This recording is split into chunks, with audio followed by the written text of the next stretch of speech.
All right, welcome to this explainer. Look, we've all been there, right? You're pouring hours into a dense textbook or a massive report only for the information to just completely vanish the second you actually need it.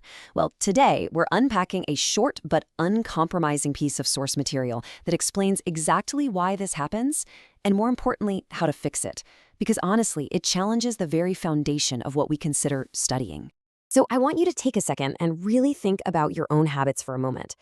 When you sit down with new material, are you really studying or are you just reading? It is incredibly easy to confuse the feeling of effort with actual progress. You know the drill. You spend hours scanning lines of text. Your eyes are moving across the page and you feel totally exhausted afterwards, so you just assume you've put in the work. But we have to question whether those habits are creating actual mastery or if they're simply creating a comfortable illusion of effort. Which brings us to section 1, the passive study trap. Recognizing the illusion of learning. Think about it. We instinctively default to two main strategies, rereading pages and highlighting text. Be totally honest with me here. How many times have you turned a page into an absolute neon yellow coloring book and just felt this massive sense of accomplishment? Yeah, me too. But here's the harsh truth. These are completely surface-level tasks. They're literally just tricking your brain into feeling productive without actually retaining anything. And that right there is the very definition of passive study. When you're just rereading or highlighting, the information is basically just happening to you. You're a passive recipient, not an active participant. You're observing the knowledge, sure, but you aren't actually capturing it.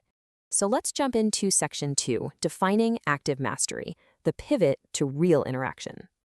To actually learn anything, we've got to wake our brains up and completely flip the script. It's a total night and day comparison.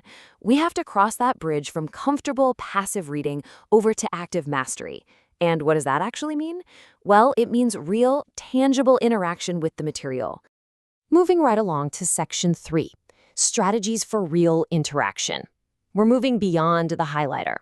Okay, so how do we actually replace that trusty highlighter? Step 1 is a mental shift. You just have to recognize the illusion of passive study for exactly what it is.